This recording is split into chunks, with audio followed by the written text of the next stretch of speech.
وَلَقَدْ أَرْسَلْنَا نُوحًا إِلَىٰ قَوْمِهِ، اور ہم نے بھیجا نوح کو اس کی قوم کی طرف. إِنِّي لَكُمْ نَذِيرٌ مُّبِينٌ، انہوں نے کہا میں تمہارے لیے کھلا خبردار کر دینے والا ہوں. اللہ تعبدوا الا اللہ، کہ مت پوجو اللہ کے سوا کسی کو. انی اخاف علیکم عذاب یوم علیم، مجھے اندیشہ ہے تم پر ایک بڑے دردناک دن کے عذاب کا. فقال الملأ الذین کفروا من قومہ، تو کہا اس کے قوم کے ان سرداروں نے جنہوں نے کفر کی روش اختیار کی، ما نراک الا بشرا مثلنا، ہم نہیں دیکھتے اے نوح آپ کو مگر اپنے ہی جیسا ایک انسان. آپ کہاں سے اللہ کے رسول بن گئے، کیسے رسول بن گئے، کیسے اللہ نے چن لیا؟ آپ تو ہمارے جیسے ایک انسان ہیں. وما نراک اتبعک الا الذین هم اراذلنا بادی الرائے، اور اس سے بھی آگے بڑھ کر ہم نہیں دیکھتے مگر یہ کہ آپ کی پیروی کرنے والے تو وہ لوگ ہیں جو ہماری نگاہوں میں ذلیل ہیں، کمینے ہیں، نچلے طبقے کے لوگ ہیں، گھٹیا لوگ ہیں. بادی الرائے، بلا تعمل نظر آ رہا ہے کہ صرف کچھ کمی کاری لوگ آپ کے گرد جمع ہو گئے ہیں. کوئی معقول آدمی، کوئی سردار قوم کا کوئی آپ کے گرد آیا ہی نہیں. وما نرا لکم علینا من فضل، اور ہمیں کوئی نظر نہیں آتا کہ آپ پر کوئی ہمارے اوپر کوئی فضیلت آپ کو حاصل ہے، آپ کو اور آپ کے ساتھیوں کو. بل نظنکم کاذبین، بلکہ ہمارا گمان تو یہی ہے کہ آپ جھوٹ بول رہے ہیں. قال یا قوم ارأیتم ان کنت علی بینۃ من ربی، اب یہ ذرا اس صورت کے اندر بار بار یہ الفاظ آئیں گے. ایک فطرت سلیمہ جو پہلے سے تھی، اس کے بعد اللہ کی طرف سے وحی آ گئی، وہ گویا کہ اس کا شاہد ہے. انہوں نے کہا اے میری قوم کے لوگوں ذرا غور کرو، اگر میں پہلے سے بھی اپنے رب کی طرف سے بینہ پر تھا، تم جانتے ہو میں نے زندگی تمہارے مابین گزاری تھی، تم بھی جانتے ہو کہ میں ایک شریف النفس انسان تھا، میرا کردار، میرا اخلاق تمہارے سامنے تھا، میں بینہ پر تھا، میری فطرت بس نہیں ہوئی تھی، سلیم تھی. وآتانی رحمۃ من عنده، پھر اللہ نے مجھے رحمت بھی عطا فرما دی اپنے پاس سے، یعنی جو وحی آئی ہے میرے پاس وہ اللہ تعالیٰ کی رحمت ہے. فأمیت علیکم، اور وہ چیز وہ ہے کہ جس کو تمہاری آنکھوں سے مخفی رکھا ہے. اب میں کیا کروں، فرشتہ میرے پاس تو آتا ہے، وہی میرے پاس آتی ہے، یہ چیز جو ہے میرے تو تجربے میں ہے، مائی پرسنل ایکسپیرینس، لیکن یہ کہ تم سے یہ چھپا کر رکھی گئی ہے. انلزمکموہا وانتم لہا کارہون، بہرحال ہم زبردستی چپکا نہیں سکتے اپنی یہ بات آپ لوگوں کو، اگر آپ کو پسند نہیں ہے، اگر بیزار ہیں تو یہ اختیار ہمارے پاس نہیں ہے کہ ہم زبردستی آپ کو ان باتوں کا قائل کر دیں اور یہ باتیں لازماً آپ پر تھوپ دیں. بیا قوم لا اسألکم علیہ مالا، اور میری قوم کے لوگوں دیکھو میں تم سے کوئی اجرت نہیں مانگتا، مال طلب نہیں کرتا، کوئی تاوان تم پر نہیں ڈالا ہے. ان اجریہ الا علی اللہ، نہیں ہے میرا اجر مگر اللہ کے ذمے. وما انا بطارد الذین آمنوا، اور جن کو تم کہہ رہے ہو یہ گھٹیا لوگ ہیں، کمی کاری لوگ ہیں، کمین لوگ ہیں، میں ان کو اپنے پاس سے دھتکار نہیں سکتا، میں یہاں سے کھدیڑ نہیں سکتا ان کو، میں نہیں ہوں کھدیڑنے والا ان کو اپنے پاس سے. انہم ملاقو ربہم، یہ اپنے رب سے ملاقات کریں گے. ولکنی اراکم قوما تجہلون، لیکن میں دیکھتا ہوں کہ تم ضرور جہل میں اور جہالت میں مبتلا ہو گئے ہو. ویا قوم من ینصرنی من اللہ ان طردتہم، اور میری قوم کے لوگوں سوچو اگر میں ان اہل ایمان کو اپنے ہاں سے ہانک دوں، یہاں سے بھگا دوں، یہاں سے دھتکار دوں، تو کون مدد کرے گا میری اللہ کے مقابلے میں؟ اللہ کے ماننے والے، اللہ کے چاہنے والے، اللہ کا ذکر کرنے والے، اللہ سے دعائیں مانگنے والے، اللہ کے روح انور کے یہ طالب ہیں، اس کی رضا جو ہیں. افلا تذکرون، تو کیا تم نصیحت اخذ نہیں کرتے؟ ولا اقول لکم عندی خزائن اللہ، وہی بات جو حضور سے ہم پڑھ چکے ہیں پہلے. اور میں نہیں کہتا تم سے کہ میرے پاس اللہ کے خزانے ہیں، میں نے کب کہا ہے کہ میرا اختیار ہے اللہ کے خزانوں پر. ولا اعلم الغیب، نہ میں غیب کا علم رکھتا ہوں. ولا اقول انی ملک، نہ میں یہ کہتا ہوں کہ میں کوئی فرشتہ ہوں. ولا اقول للذین تزدری اعینکم، اور نہ میں یہ کہتا ہوں ان لوگوں کے بارے میں جنہیں تمہاری آنکھیں حقیر دیکھ رہی ہیں، تم حقارت کے ساتھ دیکھ رہے ہو. لن یؤتیہم اللہ خیرا، میں تو نہیں کہہ سکتا کہ اللہ تعالیٰ انہیں کوئی خیر نہیں دے گا. کیا پتہ تم اندازہ بھی نہ کر سکو کیا مقامات بلند اللہ ان کو عطا کرے گا. جنت میں یہ کس طریقے سے اللہ تعالیٰ کے فراح و ریحان و جنت نعیم سے جو ہے وہ مشرف ہوں گے. لا اقول انی ملک ولا اقول للذین تزدری اعینکم لن یؤتیہم اللہ خیرا اللہ اعلم بما فی انفسہم، جو کچھ ان کے جیوں میں ہے، دلوں میں، اللہ خوب جانتا ہے کس کے دل میں کتنا خلوص ہے، کتنی محبت ہے اللہ کے ساتھ، کتنی شوق ہے، کتنا شوق ہے اللہ سے ملاقات کا، تو یہ اللہ جانتا ہے. انی اذا لمن الظالمین، اگر میں تمہارے امتحانوں سے تنگ آ کر میں ان کو اپنے پاس سے اٹھا دوں، بھگا دوں، تو پھر یہ کہ میں تو خود ظالموں میں سے ہو جاؤں گا. قالوا یا نوح، انہوں نے کہا اے نوح قد جادلتنا، تم نے ہم سے خوب جھگڑا کیا. فاکثرت جدالنا، اور بہت جھگڑا کر لیا تم نے. یعنی یہ کہ جب وہ بالکل ان تمام باتوں کے جواب میں خاموش ہونے پر مجبور ہو گئے. معقول بات ہے جو جواب دیا جا رہا ہے ان کے پاس اب کوئی جواب نہیں ہے اس کا. فاتنا بما تعدنا ان کنت من الصادقین، اب آخری بات وہی ضد اور ہٹ درمی کی، تو پھر لے آؤ جس چیز کی ہمیں دھمکی دے رہے ہو، اگر تم سچے ہو وہ عذاب لے آؤ. اب ہم جو ہے ہمارے کان پک گئے ہیں تمہارے یہ بات سنتے سنتے، اور تم سے یہ مذاکرہ اور مجادلہ اور مناظرہ جو ہے مزید ہم جاری نہیں رکھنا چاہتے. قال انما یاتیکم بہ اللہ ان شاء، انہوں نے فرمایا کہ وہ تو اللہ لے آئے گا وہ عذاب تمہارے اوپر اگر وہ چاہے گا. انما یاتیکم بہ اللہ، وہ لائے گا تمہارے اوپر اللہ انشاء، اگر وہ چاہے گا، وما انتم بمعجزین، اور پھر تم اس کو تھکا نہیں سکو گے بھاگ کر، یعنی تم اسے ہرا نہیں سکو گے، تم اس سے بچ کر بھاگ نہیں سکو گے۔ ولا ينفعکم نصحی ان اردت ان انصح لکم، اور میری نصیحت، میرا خلوص، میری خیر خواہی تمہارے حق میں کچھ مفید نہیں ہو سکتی، خواہ میں کتنا ہی تمہارا ناصح ہوں، کتنا ہی تمہارے ساتھ مخلص ہوں، نصیحت کر رہا ہوں، خیر خواہ ہوں۔ ان کان اللہ یرید ان یغویکم، اگر اللہ ہی فیصلہ کر چکا ہو کہ وہ تمہاری گمراہی کے اوپر اس کی مہر ثبت ہو چکی ہو، اگر اللہ تعالیٰ فیصلہ کر چکا ہے تو میری یہ سارا اخلاص اور خلوص اور دعوت اور نصیحت اور خیر خواہی اس کا کوئی نتیجہ نہیں نکلے گا۔ هو ربکم، وہ تمہارا رب ہے، وإلیہ ترجعون، اور اسی کی طرف تم لوٹا دیے جاؤ گے۔ ام یقولون افتراہ، کیا یہ کہتے ہیں کہ یہ اے محمد صلی اللہ علیہ وسلم آپ نے اس کو گھڑ لیا ہے؟ قل ان افتریتہ فعلی اجرامی، اب یہاں درمیان میں حضرت نوح علیہ السلام کی بات چل رہی ہے اور آگے بھی چلے گی، لیکن درمیان میں ایک جملہ معترضہ ہے۔ یہ ساری باتیں ہیں نبی جو آپ کو ہم وحی کے ذریعے سے بتا رہے ہیں، یہ ساری جو گفت و شنید ہوئی تھی حضرت نوح علیہ السلام کے اور ان کی قوم کے درمیان، آپ کو کیسے معلوم ہوئی؟ آپ نے گھڑ لی ہے؟ آپ کو کوئی فکشن ہے، کوئی سٹوری ہے، کیا ہے؟ نہیں، یہ تو اللہ تعالیٰ کی طرف سے ہے۔ قل ان افتریتہ، کہہ دیجئے اگر میں نے یہ گھڑی ہوں یہ چیزیں، فعلی اجرامی، تو پھر یہ میرا جرم ہوگا، اس کا وبال مجھ پر آئے گا۔ وانا بریء مما تجرمون، ورنہ پھر یہ ہے کہ جو جرم تم کر رہے ہو، جھٹلا رہے ہو، تو میں اس سے بری ہوں۔ وَأُوحِيَ إِلَىٰ نُوحٍ، اور وحی کر دیا گیا نوح کی جانب، أَنَّهُ لَن يُؤْمِنَ مِن قَوْمِكَ إِلَّا مَن قَدْ آمَنَ، اب کوئی اور شخص ایمان نہیں لائے گا تمہاری قوم میں سے سوائے ان کے جو ایمان لا چکے ہیں۔ فَلَا تَبْتَئِسْ بِمَا كَانُوا يَفْعَلُونَ، سو اب جو کچھ وہ کر رہے ہیں آپ اس پر افسوس نہ کریں اور غمگین نہ ہوں۔ وَاصْنَعِ الْفُلْكَ بِأَعْيُنِنَا وَوَحْيِنَا، اور اب آپ کشتی تیار کیجئے، کشتی بنائیے ہماری نگاہوں کے سامنے، یعنی ہم دیکھ رہے ہیں اور ہمارے انسٹرکشنز کے مطابق، وَوَحْيِنَا، معلوم ہوتا کہ اللہ تعالیٰ کی طرف سے ہر سٹیپ پر ان کو وحی آ رہی ہے، اور کہ اس طرح کرو، اتنی لمبی بناؤ، ایسی لکڑیاں تیار کرو، بِآیُنِنَا وَوَحْیِنَا، ہماری نگاہوں کے سامنے اور ہماری ہی انسٹرکشنز کے مطابق، وحی کے مطابق۔ وَلَا تُخَاطِبْنِی فِی الَّذِینَ ظَلَمُوا، اب دیکھنا جو ظالم ہیں ان کے بارے میں مجھ سے خطاب نہ کرنا، مجھ سے دعا نہ کرنا، مجھ سے بات نہ کرنا کہ فلاں جو ہے یہ میرا عزیز ہے اور فلاں میرا رشتہ دار ہے۔ اب جو بھی ظالم ہے اس کے بارے میں تمہاری طرف سے کوئی نرم بات نہ آئے۔ انہم مغرقون، اب یہ سب کے سب غرق کیے جائیں گے۔ وَيَصْنَعُ الْفُلْكَ، اب وہ نقشہ دیکھیے آپ چشم تصور سے، خشکی پر بیٹھے ہوئے ہیں اور حضرت نوح علیہ السلام آس پاس سمندر کہیں ہے ہی نہیں اور وہ کشتی بنا رہے ہیں۔ وَيَصْنَعُ الْفُلْكَ، اور وہ بنا رہے ہیں کشتی۔ وَكُلَّمَا مَرَّ عَلَيْهِ مَلَأٌ مِّن قَوْمِهِ سَخِرُوا مِنْهُ، جب بھی ان کی قوم کے سردار ان کے پاس سے گزرتے تھے وہ مذاق اڑاتے تھے، کہ معلوم ہوتا اب تک تو ہم سمجھتے تھے کہ بہرحال یہ کچھ شاید بات بنا رہا ہے، جھوٹ بول رہا ہے، کیا کر رہا ہے، اب تو معلوم ہوتا بالکل ہی مت ماری گئی، اب کوئی جو ہے ہوش ٹھکانے نہیں رہی ہے، تو وہ ہنستے تھے۔ سخروا منہ قال ان تسخروا منا فإنا نسخر منکم کما تسخرون، حضرت نوح فرماتے تھے کہ تم اگر ہم سے اب اس تمسخر کر رہے ہو، مذاق اڑا رہے ہو، تو وہ وقت قریب آنے والا ہے کہ ہم تمہارا مذاق اڑائیں گے جیسے کہ تم مذاق اڑا رہے ہو ہمارا۔ فسوف تعلمون من یاتیہ عذاب یخزیہ، تو تم ان قریب جان لوگے کہ کون ہے وہ جن پر کہ عذاب آتا ہے جو ان کو رسوا کر دے گا۔ ویحل علیہ عذاب مقیم، اور اس پر اترے گا وہ عذاب کے جو قائم رہنے والا ہے اور دائمی ہے۔ حتیٰ اذا جاء امرنا وفارت التنور، یہاں تک کہ جب ہمارا حکم آ گیا اور جوش مارا تنور نے۔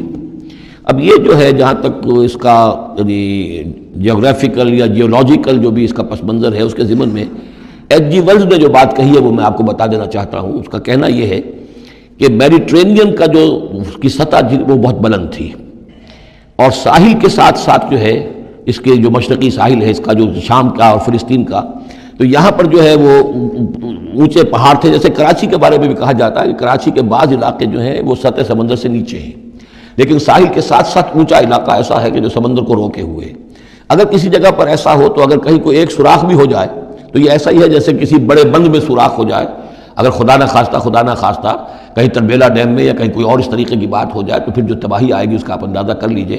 تو ان کا کہنا یہ ہے کہ وہ سیلاب جو آیا ہے تو میڈیٹرینین میں وہ جو اس کا ساحلی علاقہ تھا اس میں سے کہیں وہ راستہ نکلا ہے پانی کا، اور پھر سمندر آیا ہے، اور وہ سمندر جو ہے پورے مڈل ایسٹ کے علاقے کے اوپر جو ہے اس کے اوپر وہ پانی سمندر کی شکل بن گیا ہے۔ یہ ہے ان کی تعویل، اس لیے کہ تاریخی طور پر اور طبقات الارض کا جو علم ہے وہ بتاتا ہے کہ اس پورے علاقے میں ایک بہت بڑے وسیع پیمانے پر فلڈ کے آثار موجود ہیں۔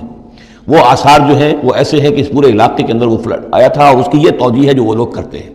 بہرحال اس میں تین چیزیں ہوئی ہیں، ایک تو یہ کہ کسی ایک جگہ سے کوئی تنور ہو سکتا ہے کہ کوئی سوراخ جو ہے جیسے کہ آپ کو معلوم ہے بڑے بڑے جو بند ہیں ان میں بعض اوقات صرف جو چوہوں کے بل ہوتے ہیں ان کی وجہ سے سوراخ ہو جاتے ہیں. نہروں کے کناروں میں جو بند ٹوٹتا ہے نہر کا تو کہیں کوئی چوہوں نے کوئی سوراخ کیا ہوتا ہے، اس میں پانی بہنا شروع ہوا اور نہر ٹوٹ گئی.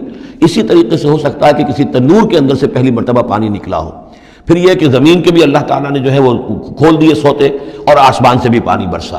تو یہ پانی جو ہے زمین کا اور آسمان کا پھر مل گیا اور اس طریقے سے وہ عظیم جو ہے سیلاب آیا جس سے کہ وہ پوری قوم ہلاک ہو گئی اور وہ کشتی جو ہے وہ بہت عرصے تک تیرتی رہی اس سمندر کے اوپر اور پھر ہوتی ہوئی وہ کوہ ارارات میں اس کی جو ایک چوٹی ہے جودی اس پر جا کر ٹک گئی.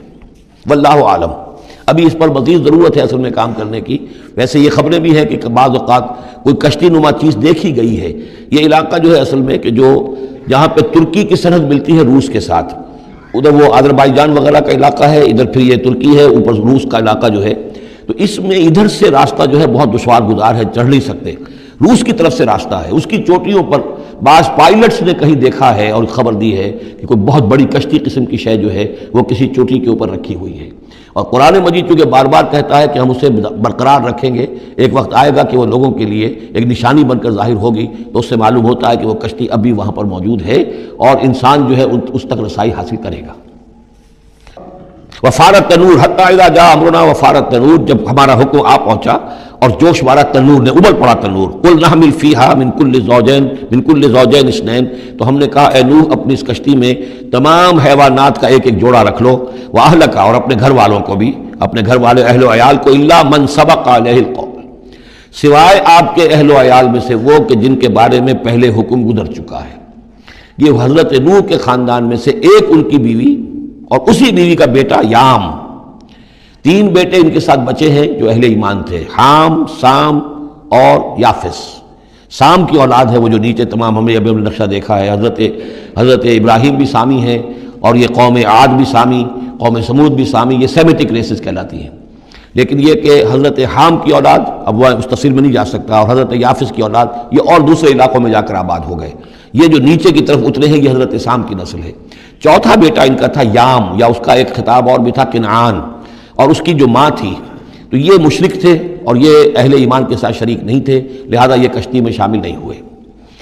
تو آپ اب رکھ لیجئے، سوار کرا لیجئے اپنی کشتی میں من کل زوجین اثنین، ہر نوع کا ایک ایک جوڑا تمام حیوانات میں سے، واہلک اور اپنے گھر والوں کو، الا من سبق علیہ القول مگر سوائے اس کے کہ جن کے اوپر پہلے سے حکم ہو چکا ہے، ومن آمن اور باقی جتنے بھی اہل ایمان آپ کے ہیں ان سب کو بھی سوار کر لیجئے. وما آمن معہ الا قلیل، اور نہیں ایمان لائے تھے ان کے ساتھ مگر بہت ہی کم، نہ ہونے کے برابر. قلیل جو ہے انگریزی میں اے لٹل اور دی لٹل، ان دونوں میں جو فرق ہے، یہاں قلیل جو ہے دی لٹل کے معنی میں آیا ہے کہ بالکل نہ ہونے کے برابر. وقال ارکبوا فیہا بسم اللہ مجریہا ومرساہا، اور حضرت نوح نے فرمایا اب سوار ہو جاؤ اس میں، اللہ کے نام کے ساتھ ہی ہے اس کا چلنا بھی اور اس کا لنگر انداز ہونا بھی. اللہ ہی اس کو چلائے گا بھی جب تک یہ پانی میں تیرتی رہے گی، اور اللہ ہی کے حکم سے یہ لنگر انداز ہوگی جہاں بھی اللہ کی مشیت ہوگی کہ یہ لنگر انداز ہو جائے. ان ربی لغفور الرحیم، یقین میرا رب غفور الرحیم ہے.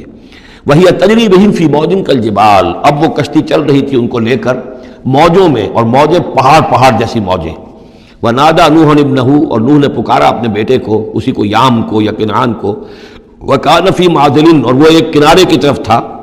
یا بنی ارکب معنا، اے میرے بیٹے آؤ ہمارے ساتھ شریک ہو جاؤ. ولا تکن مع الکافرین، اور کافروں کا ساتھ نہ دو، کافروں کے ساتھ نہ رہو بلکہ ہماری کشتی میں آ جاؤ.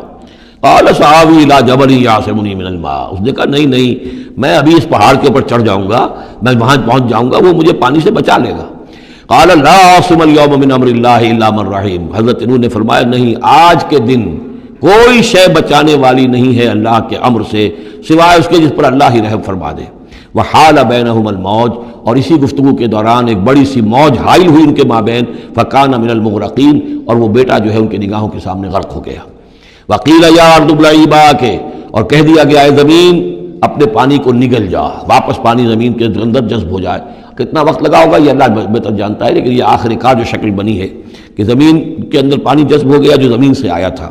وَيَا سَمَاءُ اقلعی، اور اے آسمان تو بھی اب تھم جا، جو بھی بارش آنی تھی جو اس طوفان کے لیے اس کو بھی اختتام کا حکم ہو گیا. وغیض الماء، اور پانی سکھا دیا گیا.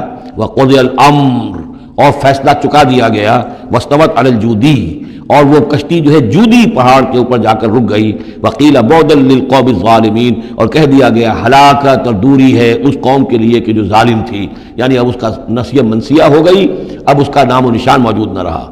ونادى نوح ربہ، اور پکارا نوح نے اپنے رب کو. فقال رب ان ابنی من اہلی، انہوں نے کہا پروردگار میرا بیٹا میرے اہل میں سے تھا اور تیرا وعدہ تھا میرے اہل کو بچا لے گا. وَإِنَّ وَعْدَكَ الْحَقُّ، اور تیرا وعدہ سچا ہے. وَأَنْتَ أَحْكَمُ الْحَاكِمِينَ، اور یقیناً تو تمام حاکموں میں سب سے بڑا اور سب سے منصف اور سب سے عادل حاکم ہے. قال یا نوح انہ لیس من اہلک، انہوں نے اللہ نے جواب دیا ہے نوح وہ تمہارے اہل میں سے نہیں ہے. انہ عمل غیر صالح، اس کے اعمال، اس کا کردار، اس کے عقائد، اس کے نظریات غیر صالح ہیں. فلا تسألنی ما لیس لک بہ علم، تو اب مجھ سے ان چیزوں کے بارے میں سوال نہ کرو جس کے لیے تمہارے پاس کوئی علم نہیں ہے. انی اعوذک ان تکون من الجاہلین، اور میں تمہیں نصیحت کر رہا ہوں کہ تم جاہلوں میں سے نہ بن جاؤ. یہاں وہ یاد کر لیجئے سورہ انعام کی آیت 35، اس میں حضور سے کہا گیا تھا فلا تکونن من الجاہلین. میں نے اس وقت بھی نوٹ کرا دیا تھا کہ یہ سخت ترین الفاظ یا حضور سے فرمائے گئے ہیں سورہ انعام میں، اور یہاں پر سورہ ہود میں یہ آئے ہیں حضرت نوح علیہ السلام سے خطاب کرتے ہوئے. انی اعوذک ان تکون من الجاہلین. سنت اس کو تسلیم نہیں کرتے. اس کی وجہ یہ ہے کہ جو قاعدہ دیا گیا ہے سورہ نور میں وہ یہ ہے کہ اللہ تعالیٰ صالح لوگوں کے لیے بیویاں بھی دیکھ دیتا ہے، اور جو خبیثات للخبیثین والخبیثون للخبیثات والطیبات للطیبین والطیبین للطیبات، تو یہ چیزیں جو ہے اس کے چونکہ خلاف جاتا ہے. اس لیے یہ کہ صرف مشرک ہونے کی حد تک کہ یہ مشرک تھے باپ ماں بیٹا، اس لیے جو کٹے رہے، تو اسی پر اہل سنت کا اجماع ہے. قال رب انی اعوذ بک ان اسألک ما لیس لی بہ علم، حضرت نوح نے عرض کیا پروردگار میں تیری پناہ طلب کرتا ہوں اس سے کہ میں تجھ سے ایسی بات کا سوال کروں جس کے لیے کہ میرے پاس کوئی علم نہیں ہے. وَإِلَّا تَغْفِرْ لِي وَتَرْحَمْنِي، اور اگر تو نے مجھے معاف نہ فرما دیا اور رحم نہ فرمایا، اکم من الخاسرین، تو میں تو ہو جاؤں گا خسارہ پانے والوں میں. قیل یا نوح بسلام منا وبرکات علیک، ہم نے کہا نوح اب اترو، اس کشتی سے اترو، بسلام منا، ہماری طرف سے سلامتی کے ساتھ، وبرکات، اور برکتوں کے ساتھ، علیکا، جو تم پر بھی ہوں گی، وعلی امم ممن معک، اور ان امتوں پر بھی ہماری یہ برکات ہوں گی کہ جو ان لوگوں کے ساتھ جو ان کی نسل سے وجود میں آئیں گی جو تمہارے ساتھ ہیں. تو گویا کہ نسل انسانی بعد میں عام خیال یہی ہے کہ حضرت نوح علیہ السلام کے 3 بیٹوں ہی سے چلی ہے. باقی اگر کچھ لوگ تھے بھی ان کے ساتھ تو وہ ایسے تھے کہ جن کی کوئی نسل آگے نہیں چلی ہے، بلکہ یہ دنیا کی جو نسلیں اس وقت دنیا میں ہیں نوع انسانی، وہ یہ حضرت یافس، حضرت حام اور حضرت سام کی نسل ہی سے ہیں. یہ خیال ہے، واللہ عالم، یقین کے ساتھ نہیں کہا جا سکتا، ویسے میرا اپنا رجحان بھی اسی طرف ہے. حضرت یافس کی اولاد جو ہے وہ یہ جو پہاڑی علاقہ ہے جیسا کہ ابھی آپ نے نقشے میں دیکھا تھا، اس سے اوپر جو ہے یہ سینٹرل ایشیا کے پہاڑ ہیں. اس پہاڑ کو کراس کیا انہوں نے، اور وہ جو پھر میدانی علاقہ ہے روس کا، اور اس کی طرف سے ہوتے ہوتے سیرائے گوبی سے ہوتے ہوئے چین کا، تو حضرت یافس کی اولاد ادھر پھیل گئی ہے. یورپ سے لے کر اور چائنا تک یہ سب یافس کی نسل ہے.